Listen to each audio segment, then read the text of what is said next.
Placement, on a fait le tour, paf, on l'a placé haut. Cette main-là, on peut venir la descendre sur le côté. Là, okay. Et là, j'invite les ceintures marron et autres à venir travailler des mouvements qu'on fait pas forcément souvent, à négochi par exemple. Ici. Là, je suis ici. Je ramène à négochi. Je ramène garde, je vais faire un rigochi. Ok, faut pas chuter, mais on ramène. Hop, non, il ne faut pas percuter. Ou alors, Shirata. On est ici, hop, je ramène. Shirata, ok. Après, des astuces, on enchaîne les deux. Par exemple, je fais Arigoshi, ça va pas, Toshi. Ou je fais même semblant d'aller sur l'avant. J'ai ma garde ici, là, je tire pour aller sur l'avant pour en fait tout de suite revenir sur l'arrière. Ok, on essaie doucement. Et le but aussi. Okay.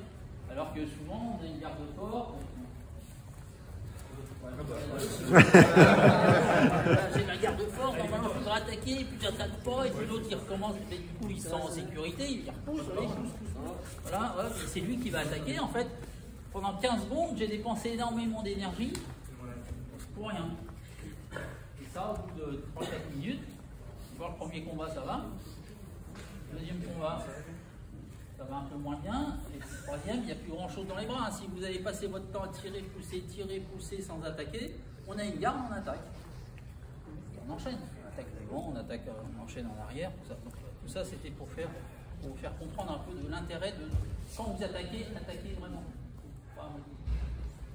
Tiens, allez, on a propos ce soir, c'est côté geshi. Alors beaucoup utilisé, on le voit dans les séries, ça peut se faire en dessus, ça peut défense, tout ce qu'on veut. Côté geshi, alors c'est une clé. Et je viens poser la main en opposition. Alors, l'idée, ça va être d'essayer au maximum de conserver son articulation, l'articulation sur laquelle on attaque. On va essayer de la garder, l'amener à l'extérieur. Ah, pas trop près de lui parce que là, il va pouvoir défendre. Hein, il descend. Donc, là, en tension. Extérieur. Donc, clé de poignet. On saisit au niveau du poignet, les deux pouces sur le dos de la main et on part en torsion sur l'extérieur. Mais évitez d'aller sur lui pour l'instant. Okay, on va garder cette clé, ce poignet extérieur. Ok, vous avez vu, on est ici, au dos de la main. Et on pose l'autre de façon quasiment symétrique. Okay. Flexion extérieure. Attention, il y a 3 tensions en fait. Hein, si vous gardez bien poignet à l'extérieur, poignet, coude, épaule. Alors que si vous restez face, là, il n'y aura pas trop de tension au coude d'épaule. Par contre, dès qu'on part sur l'extérieur, là, ça fonctionne. Alors, vous pouvez le faire sous forme de chikomi, prendre d'un côté, paf, on est ici, paf, il revient de l'autre côté. Droite, gauche, tranquillement, vous en faites 5-6, vous changez de rôle. Très souple, hein, très souple. Articulation à l'extérieur. Pour être sur cette tension, poignet, coude, épaule. Okay, donc là, on revient sur la première forme. Pouce, deuxième pouce à l'identique.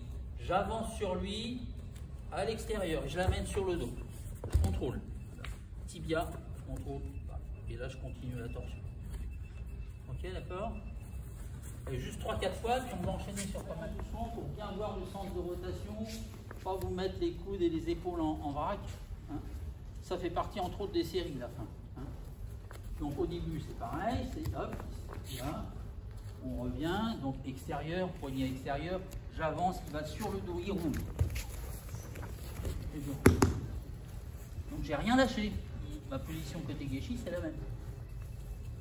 Ok.